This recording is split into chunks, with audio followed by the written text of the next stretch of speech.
France Bleu RCFM. France Bleu. RCFM, les experts. Et bonjour et soyez les bienvenus dans les experts, c'est Christine Aloudi. Bon mercredi 5 août à vous, j'espère que vous allez bien, que vous avez passé un bon début de semaine. Et puis on va parler beauté aujourd'hui dans les experts, on va parler des vernis, des gels, des semi-permanents. Le soleil est là, on a envie de s'étendre sur la plage, sur un transat, les doigts de pied en éventail. Et on a toutes envie de la même chose. Toutes et tous, parce que même les hommes s'y mettent. Oui, Théo, en régie se moque, mais oui, même les hommes se mettent au vernis. Et on veut un vernis qui tient plusieurs semaines sans s'écailler. Méthode en institut ou à domicile, conseils pratiques et esthétiques, vernis, gel, semi-permanent, composition green ce matin. On vous dit tout dans les experts. Vos questions, les réponses de nos experts sur RCFM. Et avec moi ce matin pour en parler, Yuri Weiss, vous êtes général manager chez Madame Glam New York. Bonjour. Bonjour Christina. Je suis ravie de vous accueillir. On dit quand même que chez vous, il est 3h du matin ou pas ? On peut dire qu'il est 3h du matin, c'est la vérité, oui. Je suis ravi d'être là également, merci de m'accueillir. Je suis ravie. Avec nous également le professeur Laurence Coiffard, docteur en pharmacie, co-auteur du blog Regard sur les cosmétiques.fr. Bonjour Laurence. Il y a un petit souci sur la ligne, on n'a pas Laurence, on va la voir tout de suite. Alors comment allez-vous Yuri ? Écoutez, très très bien, merci beaucoup, et vous ? Écoutez, tout va bien. On va parler vernis ce matin, gel semi-permanent. On va donner plein de conseils à nos auditeurs et je suis ravie, eux aussi, puisqu'ils nous envoient plein de messages sur les réseaux sociaux. Alors, on va commencer bien par une demande qu'on doit vous faire souvent. Yuri, aujourd'hui, il y a vraiment une demande et une volonté des marques dont vous faites partie de proposer des produits moins toxiques, plus respectueux de l'environnement. Il y a sur vos étiquettes tout plein d'indications véganes, non testées sur les animaux, avec certaines compositions également. C'était une volonté chez Madame Glam également d'aller vers des vernis plus safe. Alors, la société de Madame Glam a été créée en 2014 et depuis le lancement de l'entreprise, ça a vraiment été une volonté, un souhait de proposer une vraie alternative à des produits qui viennent de plusieurs pays, que ce soit en Europe ou que ce soit à l'étranger. En fait, dès lors que nous avons établi cette formule et qu'on a commencé à pénétrer le marché, parce que pour rappel, en fait, Madame Glam a été créée dans l'optique d'offrir des gels de qualité à des clientes finales qui n'ont pas la possibilité de se rendre dans un salon. Donc en fait, dès le départ, on a décidé de proposer des gels qui sont des gels propres, qui sont des gels qui vont pas endommager vos ongles et qui sont surtout des gels qui sont bons lorsque vous les portez sur vos ongles. Donc en fait, in fine, vous n'avez pas de problème lorsque vous retirez le gel, contrairement à certaines marques. Bon, on va en parler de ça parce que justement, il y a aussi toute une technique. On va parler de ces techniques parce qu'il faut pas faire n'importe quoi non plus. Je rebondis sur retirer le gel. Il faut pas faire n'importe quoi, c'est important, Yuri. On va en parler. Laurence Coiffard, ça y est, on vous a en ligne. Bonjour. Bonjour Christina. Comment allez-vous ? Très bien.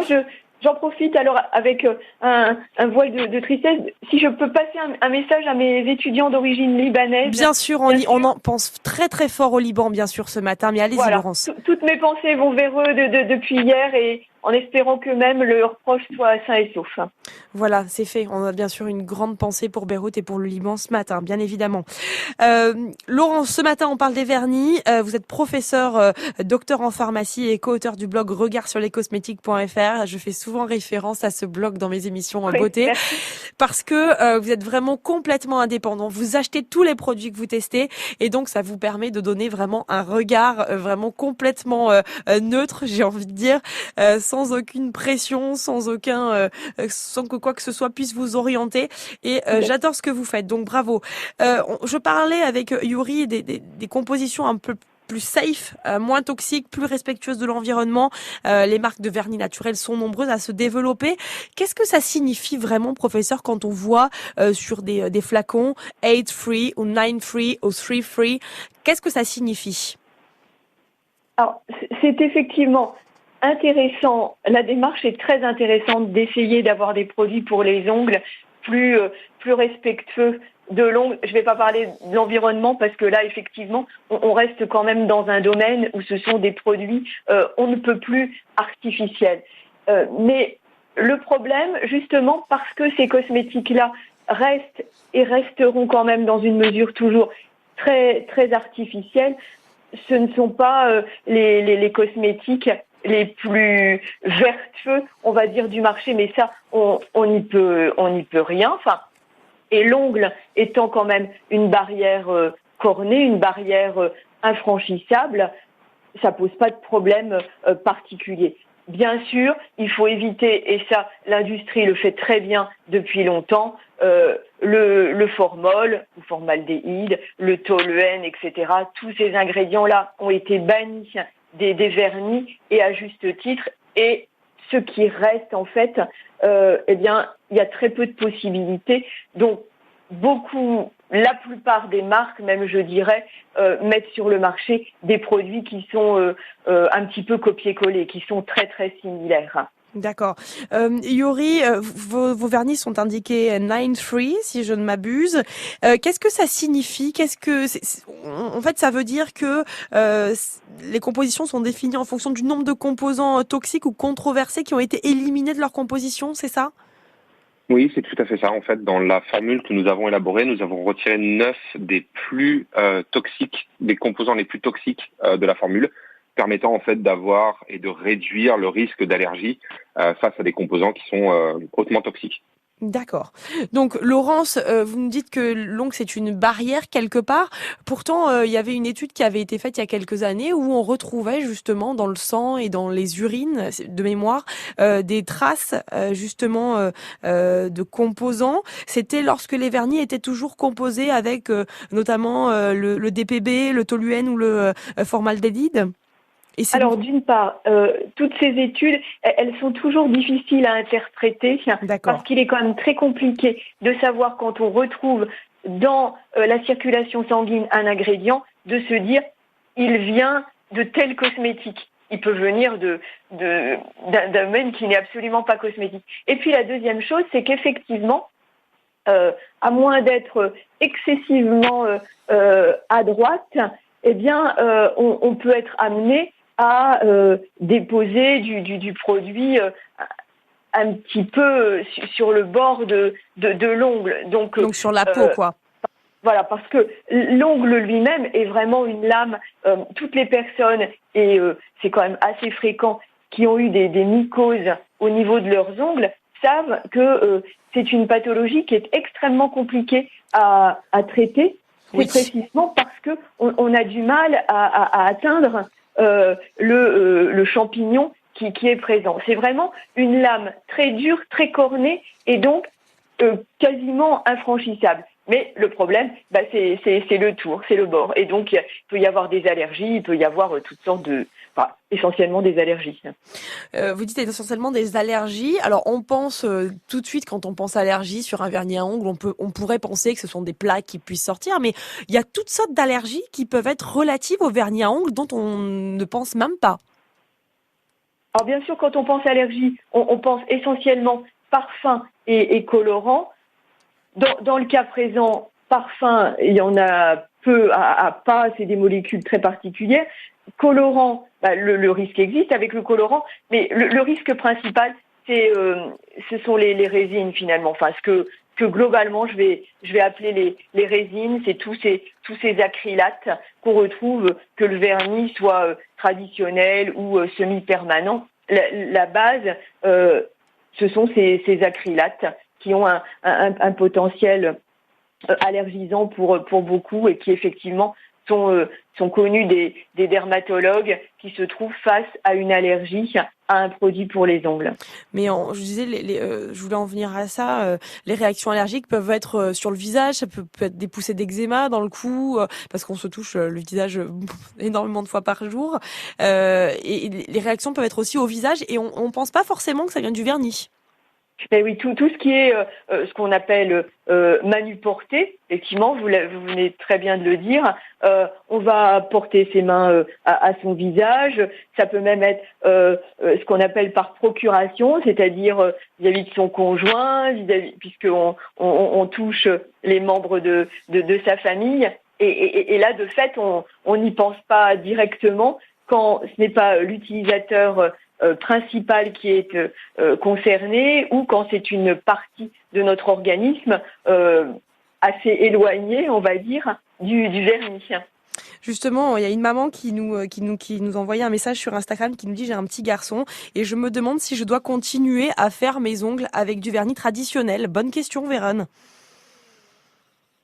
Le professeur.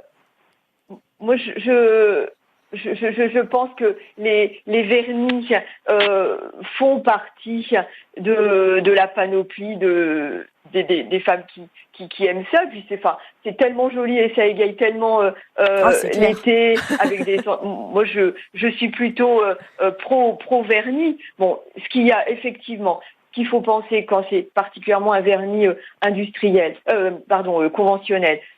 Il faut la pose doit être dans une pièce bien ventilée, idéalement même ça peut être dehors quand il fait beau. Le retrait, pareil, on pense pas au dissolvant. Le dissolvant, pareil, doit se faire dans une pièce bien ventilée, à distance de ses enfants. C'est évident qu'on pose pas le vernis ou on n'utilise pas le dissolvant dans la chambre d'un de ses enfants, etc. Mais je pense que c'était en réaction à ce que l'on disait à l'instant, c'est-à-dire vis-à-vis des allergies cutanées, en fait. En touchant son petit garçon, peut-être qu'elle a peur, j'interprète peut-être, mais est-ce qu'il y a des risques, professeur ?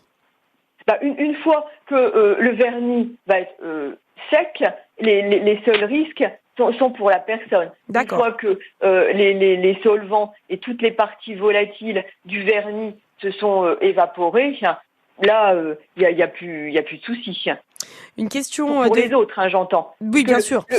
Et le risque n'est pas effectivement, mais il est minime, mais on le prend en compte dans l'évaluation toxicologique d'un produit avant sa mise sur le marché. Il n'y a pas que le risque allergique. Comme il y a beaucoup de parties volatiles dans un vernis, il faut faire attention aussi à ce qui va être inhalé. Et ça, on en avait déjà parlé, Céline en avait déjà parlé avec vous, Christina. Comme on s'intéresse beaucoup, nous, à la socio-esthétique, oui, les vernis à ongles ont une part énorme en socio-esthétique.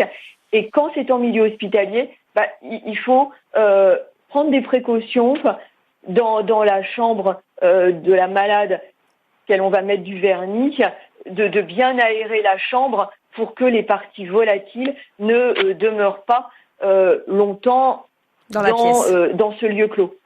Une question pour vous, Yuri, de Virginie, qui nous dit: une copine m'a dit de mettre mon vernis au frigo pour mieux le conserver. Est-ce que c'est vrai ? Alors, je vais répondre à cette question tout de suite. Je voudrais juste rebondir à ce qui vient d'être dit sur la toxicité du gel. Bien sûr, je vous en prie. Et du vernis à ongles. En fait, je suis entièrement d'accord avec vous et j'ajouterais aussi que lorsque vous portez du vernis classique ou lorsque vous portez du gel comme ceux que Madame Glam vend par exemple, dès lors que le vernis commence à se retirer de l'ongle, je recommande vivement de le retirer complètement parce qu'effectivement vous pouvez l'ingérer et à ce moment-là il peut y avoir une réelle toxicité lorsque vous ingérez le produit. On va y venir d'ailleurs à la façon dont on va retirer. Donc, pour le vernis à ongles, c'est une vieille technique de grand-mère qui n'a pas vraiment été prouvée en disant que le vernis classique traditionnel avait une meilleure durée de vie dans le frigo. La meilleure durée de vie pour un vernis à ongles ou un gel semi-permanent, c'est un endroit qui est non exposé à la lumière, avec une température qui est relativement constante. Effectivement, si vous avez des vraies variations d'humidité, de température, pour le vernis traditionnel, le frigo est une option. Par contre, pour le gel semi-permanent, je le déconseille parce que, en fait, d'une part, il est très sensible aux UV. Donc, en fait, il faut le mettre à un lieu qui est protégé de la lumière. Et d'autre part, les variations de température peuvent vraiment altérer le produit. Voilà. Donc, Virginie, ne mettez pas votre vernis au frigo, à l'abri de la lumière, dans une pièce, à l'abri de la lumière, le plus important, et bien le fermer aussi. Ne pas le laisser trop ouvert. 04 95 32 22 22, on répond à toutes vos questions sur les vernis, sur les gels, sur les vernis semi-permanents ce matin avec Yuri Weiss, General Manager chez Madame Glam New York, et pour le professeur Laurence Coiffard, docteur en pharmacie, co-auteur du blog Regard sur les cosmétiques.fr. RCFM è più belle canzoni corse. Buonasera madamicella, aiuta parta domani, stanotte anche una patella, vengo a toccare la mani. Sotto il nostro balcone, sono venuto per cantare, per divino mio amore, finiti per ascoltare, a suonare a mezzanotte, s'addormenta la città.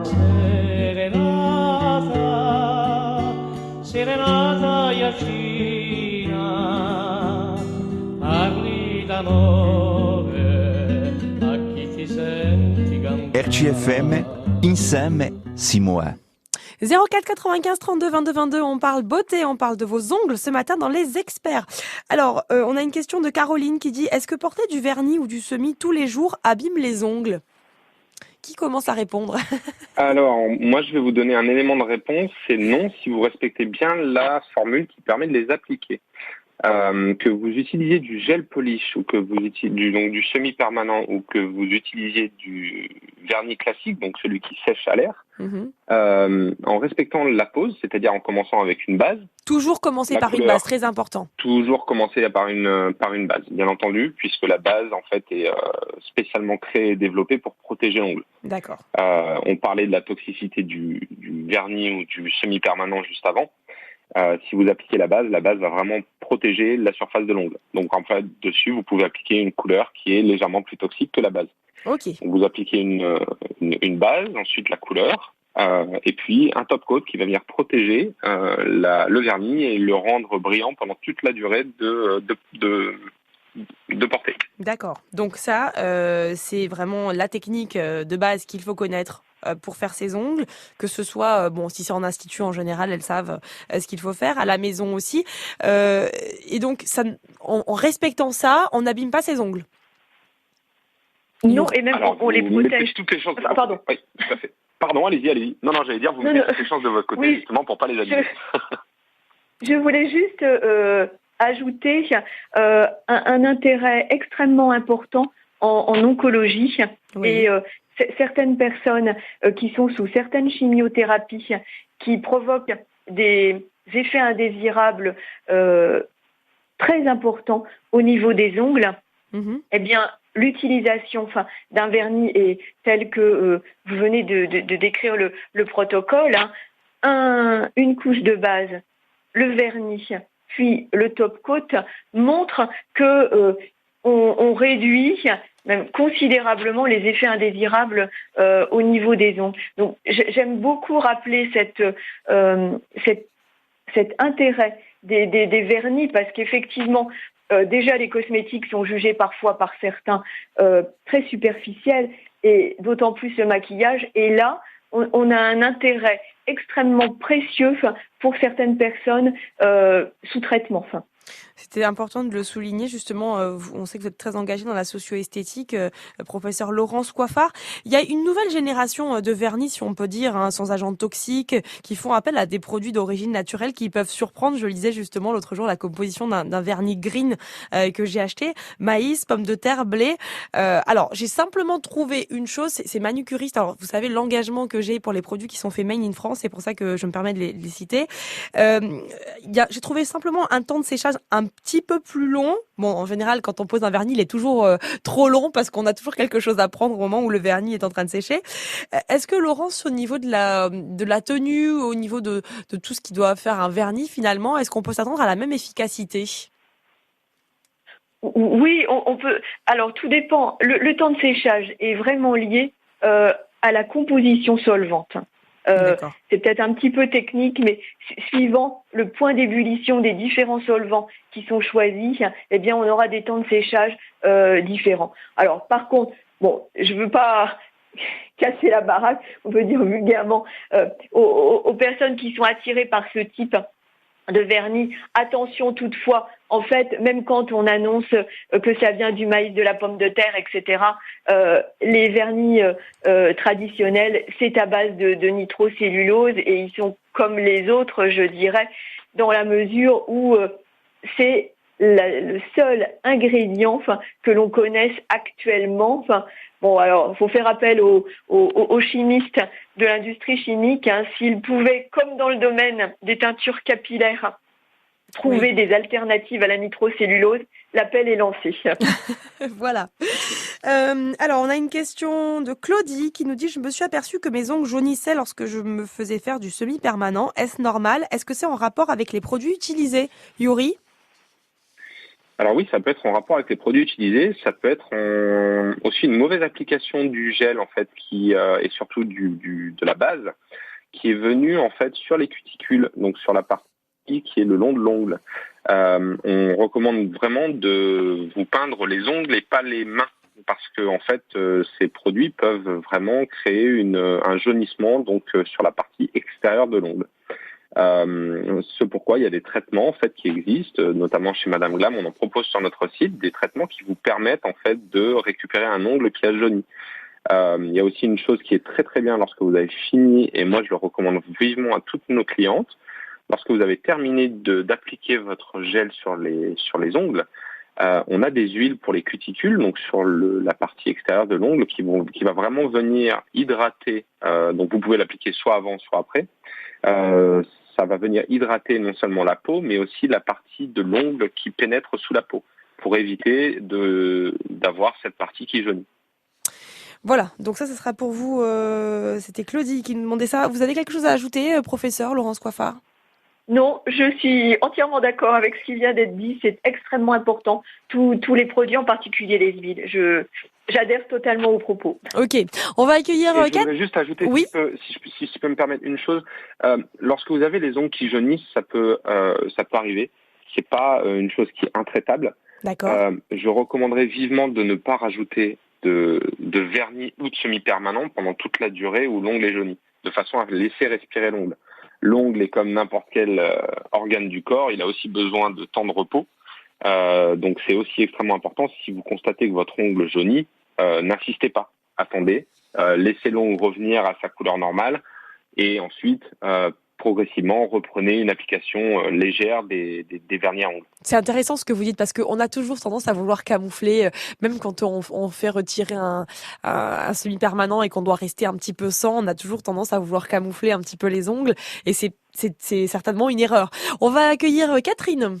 Vos questions, les réponses de nos experts sur RCFM. Bonjour Catherine. Oui, bonjour. Vous avez une question pour nos invités? Oui. Je voudrais savoir ce que pensent vos invités des ongles faits à la résine. Alors, Yuri, est-ce que vous voulez répondre à cette question? Oui, bien sûr, les ongles à résine ont été pendant très longtemps. Donc moi, personnellement, j'adore parce que ça vous permet de faire des ongles assez longs. Nous, on a développé une formule qui s'appelle le polygel, qui est en fait une alternative à l'acrylique et donc aux ongles en résine. Pour les auditrices qui ne connaissent pas, les ongles en résine en fait permettent très simplement de modeler un ongle plus ou moins long, en fait, selon la préférence des utilisatrices, sur l'ongle. Donc en fait, ça reproduit la forme de l'ongle et après vous avez la possibilité de le couper et de le former comme vous le souhaitez. Nous, on a développé une formule qui s'appelle le polygel, qui est une alternative à l'acrylique, qui permet d'appliquer donc sur l'ongle une formule qui est vraiment maniable. Donc c'est une pâte que vous allez faire sécher sous une lampe et qui vous permet après de moduler, encore une fois, de manière plus ou moins longue, l'ongle. Dessus, vous allez venir 100 mètres de capsule, Yuri, c'est ça? Oui, tout à fait. En fait, on a pour essayer de vous expliquer très rapidement, vous avez une capsule en plastique dans laquelle vous venez mettre cette pâte. Cette pâte, vous allez venir la positionner sur le dessus de votre ongle. Donc en fait, il y a des techniques qui permettent d'avoir l'ongle de tout à fait plat. On utilise ce qu'on appelle des builders qui vont venir recréer la surface de l'ongle pour s'assurer qu'elle soit complètement plate. Vous venez à poser ce guide, un petit peu ce moule en plastique qui contient la pâte sur l'ongle. Vous positionnez votre main sous une lampe à UV ou une lampe LED, selon ce que vous souhaitez utiliser. Et en 30 à 60 secondes, la pâte va être sèche et dure. Et ensuite, avec une un drill, vous pouvez venir modeler l'ongle comme bon vous semble. Et dessus, vous venez peindre du base coat, de la couleur et du top coat. Et vous pouvez avoir, je dirais, en 20 minutes, lorsque vous êtes vraiment une experte, des ongles très longs alors que vous aviez des ongles très courts dans le passé. Alors, Donc, oui, allez-y. l'acrylique, pour répondre à la question, l'acrylique, moi, je suis pas forcément pour parce que ça a été prouvé que apposer de l'acrylique sur les ongles, c'est pas forcément très très bon, notamment pour le côté respirant de l'ongle. Ah, c'est ce qui me semblait, c'est pour ça que voilà, c'est ce qui me semblait avoir ce que j'avais lu pour préparer cette émission justement. Catherine, c'est ça que vous vouliez savoir un petit peu au niveau toxicité si la résine mise en institut avait une conséquence, quoi. Professeur Laurence Coiffard. Ben là, je serais un peu sèche parce que c'est un domaine que je ne maîtrise pas bien. On n'est plus vraiment dans le cosmétique au sens, stricto sensu. La seule chose, mais ça ne correspond sans doute pas aux gels qui viennent d'être évoqués.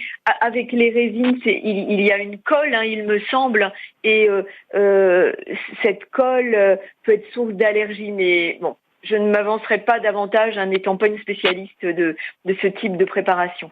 Donc Yuri, maintenant vous nous disiez qu'il y a des... vous avez tout à fait raison, c'est ça, c'est exactement ça. En fait, donc du coup, le polygel est une vraie alternative puisqu'on n'utilise pas de colle. C'est directement cette pâte résineuse qui va venir être apposée sur l'ongle. Donc c'est mieux de se tourner vers ce genre de choses. Est-ce que Catherine peut continuer néanmoins les ongles en résine sans danger en institut? Oui, c'est bien sûr. Alors après, à partir du moment où vous faites confiance à un institut, c'est que vous faites aussi confiance à la technique et aux produits qui sont apposés. Moi, personnellement, si vous me questionnez aujourd'hui, je vous recommanderais de trouver des alternatives. Après, si vous avez posé des ongles de cette façon-là depuis des années et que vous n'avez jamais eu de problème, c'est parfait. Il y a de nombreuses clientes qui adorent et qui continuent à poser des ongles en résine. Mais vraiment, j'insiste, tout ce qui s'appelle polygel et tout ce qui est développé à base de cette pâte est bien plus sain et bien plus facile à apposer sur vos ongles. Vous pourrez en parler peut-être, Catherine, à la personne qui vous fait la manicure? Oui. Non, parce que la personne qui me fait en institut fabrique une pâte elle-même, quoi. Elle prend un peu de poudre avec un liquide durcisseur qu'elle pose sur mon ongle en laissant sécher sans mettre de moule, je dirais. Elle fabrique l'ongle directement, quoi. Donc, je sais pas. Donc vous n'avez pas de colle, en fait, on vous met pas de capsule, c'est ça? Non, il n'y a pas de capsule. D'accord. L'ongle est formé directement sur mon ongle. Sur votre ongle, d'accord. Et vous avez jamais essayé le gel, Catherine? Non. Et pour quelle raison, si je peux me permettre? Eh bien, parce que tout simplement, quand j'enlève ma résine, mes ongles sont un petit peu mous et cassants. Et je ne sais pas si le gel va les durcir, si ça va être suffisant, quoi, pour pas qu'ils cassent. Alors, je rebondis sur ce que vous dites, Catherine. Est-ce que vous faites des pauses entre chaque pause, justement, de résine ou c'est valable pour le vernis permanent ou pour le gel, Est-ce que vous faites des pauses, Catherine? Catherine? En période de Covid, où je n'ai pas pu accéder à l'Institut. Sinon, vous ne faites pas de pause. On fait toute la même erreur, Non. On fait toute la même erreur. Yuri, c'est important de faire des pauses entre chaque dépose, en fait. C'est essentiel, même si vous faites des pauses pendant 2, 3, 4 jours, que vous laissez un petit peu l'ongle reposer. Après, encore une fois, j'insiste, et ça c'est une question qui nous est vraiment fréquemment posée. Catherine, ce que vous venez de dire est très juste. On a la peur de certaines clientes qui ne veulent pas passer sur le gel parce que ça dure plus longtemps, parce qu'on a peur que l'ongle casse. Voilà. En fait, si vous respectez vraiment la procédure, c'est-à-dire par exemple, si vous commencez par un builder pour vraiment reconstituer la surface de l'ongle et s'assurer que cet ongle sera plat, on a comme vous regardez vos mains, on a tous des imperfections sur les ongles, on a tous des petits points, on a tous les ongles qui sont pas forcément très droits. Et en fait, quand vous apposez la base sur cet ongle, qui n'est pas lisse, qui n'est pas bien formé, en fait, toutes ces petites cavités de l'ongle vont créer des disparités. Donc, dès lors que vous utilisez, par exemple, du gel, et ça, c'est les grosses problématiques, questions qui sont posées par nos clientes, est-ce que le gel est sain pour mes ongles? Oui, le gel est sain à partir du moment, encore une fois, j'insiste, où vous respectez la procédure. Donc, du builder, une couche très fine de base coat pour protéger l'ongle, une couche très fine de couleur.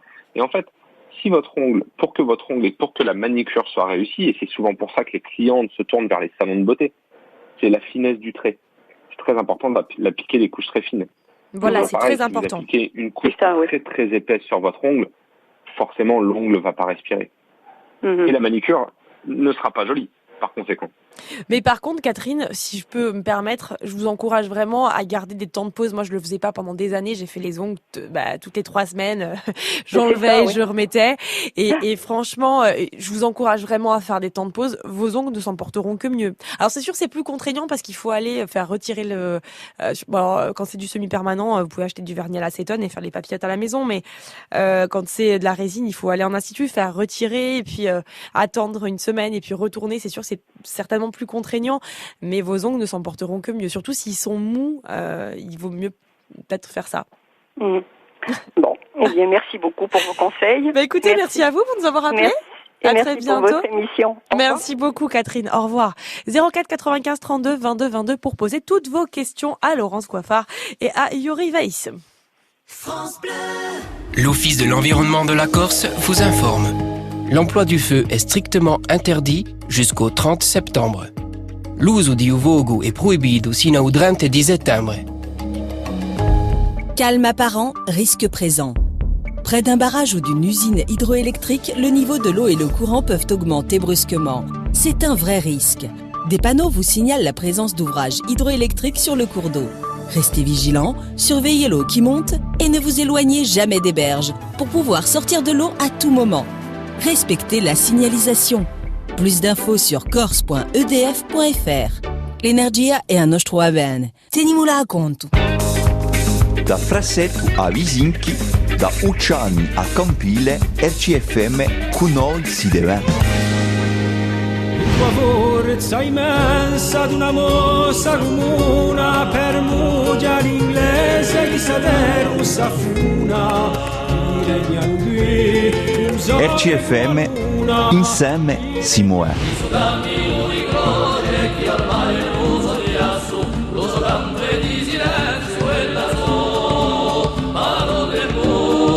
RCFM è più belle canzoni corse. E se la Corsica ti spera in la sua passione lumera. E se la Corsica France Bleu, RCFM. 04 95 32 22 22. On parle de vos ongles aujourd'hui et vous êtes nombreuses à m'envoyer vos questions. Continuez. Vous êtes aussi nombreux à nous appeler au standard. On va accueillir Pascal dans quelques minutes. Je voudrais qu'on parle des lampes UV parce qu'elles ont été très controversées. Il y a une technique qui a été mise à mal en 2013 par une étude réalisée par The Skin Cancer Foundation en établissant des risques de cancer de la peau minimes mais non négligeables. Est-ce qu'il y a eu une évolution depuis, Yuri ?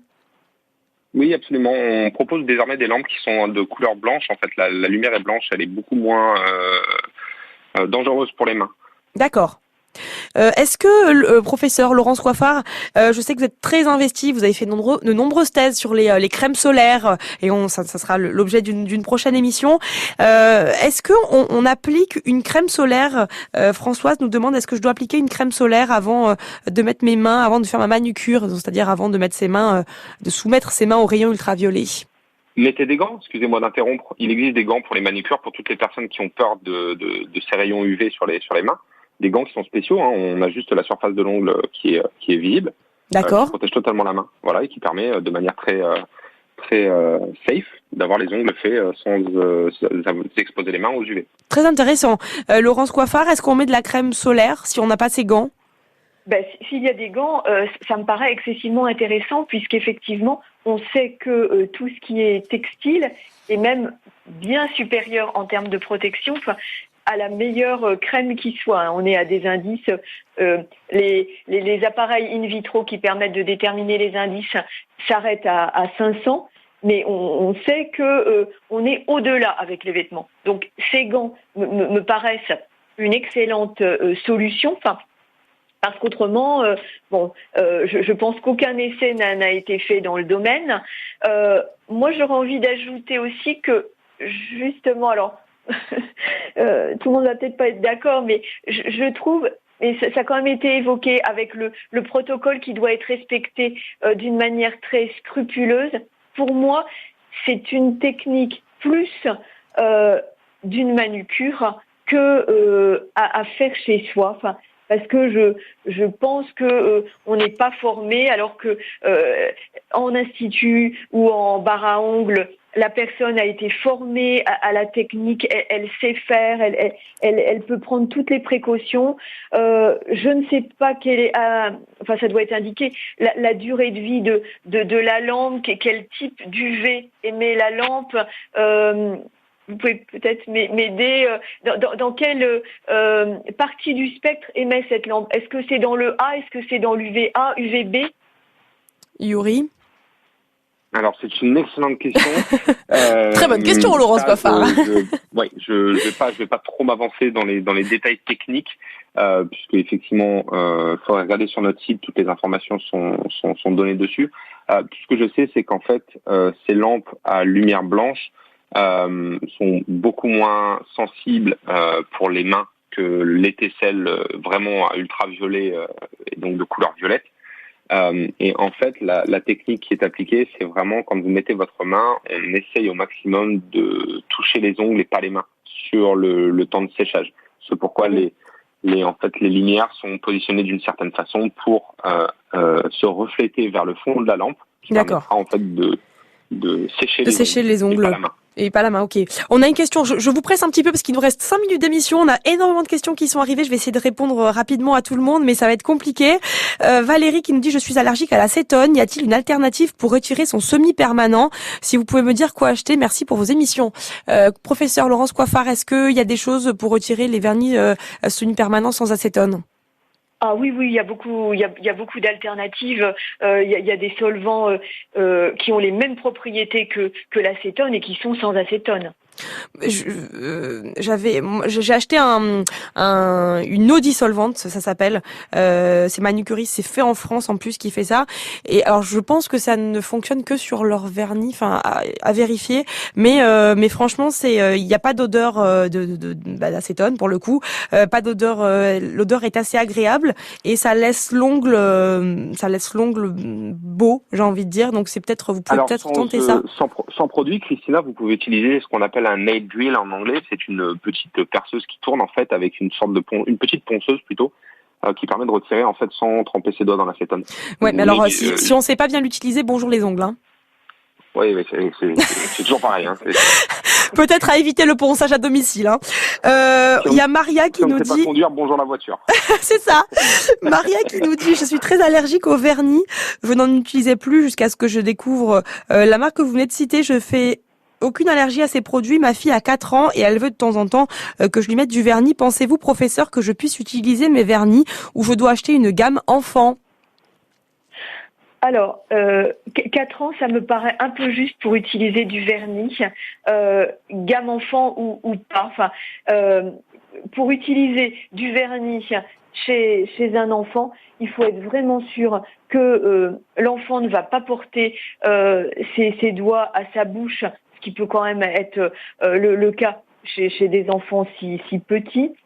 On a parlé tout à l'heure de l'écaillage des vernis.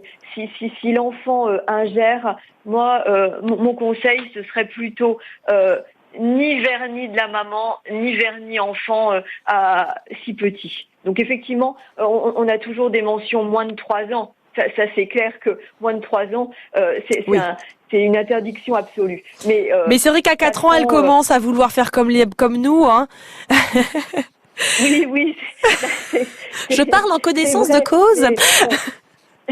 Là, je trouve que dans le domaine, c'est quand même petit. À 4 ans, on est quand même petit. On suce parfois son pouce. Enfin, bon, donc moi, je trouve que c'est petit. Enfin, j'aurais plutôt tendance à dire 10 ans, quoi, la petite fille qui veut être coquette, mais... Ouh là là, Laurence, 10 ans. Vous allez pas vous faire des copines chez nos petites auditrices, hein? J'ai un fils, alors j'ai pas de problème. C'est ça. Mais alors, détrompez-vous parce qu'ils y viennent, hein, les garçons aussi. Hein. De plus en plus, on voit sur les réseaux sociaux, ils prennent soin de leurs ongles aussi. Alors attention, Laurence. Hein. Juste, il reste 2 petites minutes d'émission. Vous développez chez Madame Gamme des kits. Vous n'êtes pas les seuls à faire ça sur le marché. Vous savez qu'on est d'une service public, donc on se doit de citer plusieurs marques. C'est ce qu'on a fait pendant cette émission, puisqu'il y a beaucoup de marques qui fabriquent des vernis, des gels, etc. Est-ce que si on respecte, parce que Laurence disait tout à l'heure, il vaut mieux aller en institut, si on respecte scrupuleusement eh bien les techniques, il n'y a pas de risque à se faire les ongles, même avec les lampes à la maison, Yuri? Non, il n'y a absolument aucun risque. On a sur le site tout le process d'application qui est expliqué. On a des vidéos sur YouTube qui vous guident du début à la fin. Pendant Covid, on a vu un pic forcément chez nous de clientes qui n'avaient jamais fait leurs ongles puisque tous les instituts de beauté étaient fermés, qui nous ont demandé des conseils, qu'on a accompagnés pendant toute la durée en fait de la pandémie et effectivement, on a des clientes qui n'avaient jamais fait leurs ongles. Et je peux vous assurer que c'est des clientes qui sont ravies de pouvoir utiliser des produits qui sont sains pour les ongles. Mais moi, j'avais fait l'acquisition justement avant de préparer cette émission d'une lampe aussi pour faire mes ongles quand ma manucure était en vacances. Et c'est vrai que ça tient pas aussi bien. C'est parce que je pense qu'on n'a pas les bonnes techniques justement de faire une fine couche, etc. Ouais, je voulais ajouter sur ça, Christina, je suis assez d'accord avec vous. J'ai vraiment, peu importe la marque que vous choisissiez dans l'industrie, essayez toujours de respecter la base, la couleur et le top coat du même de la même marque, très important. Très important. Et pour finir, j'ai découvert, et ça j'en fais part comme ça aussi, chez Manail, un vernis qui s'enlève comme un sticker en fait, pour ceux qui n'ont pas envie, c'est un semi-permanent mais qui s'enlève comme un sticker. Ça s'appelle un peel-off et franchement c'est sympa aussi quand on a envie de changer souvent et sans passer par la case, on met les mains dans l'acétone pendant 20 minutes, etc. Ça peut être sympa pour une soirée, si on a envie de changer rapidement de couleur, ça peut être top. Voilà, c'est déjà la fin de cette émission. Je suis ravie d'avoir participé avec vous et échangé avec vous. Merci à vous de nous avoir envoyé toutes vos questions. Vous pouvez retrouver cette émission en podcast sur notre site internet France Bleu RCFM et la commenter sur nos réseaux sociaux. France Bleu RCFM.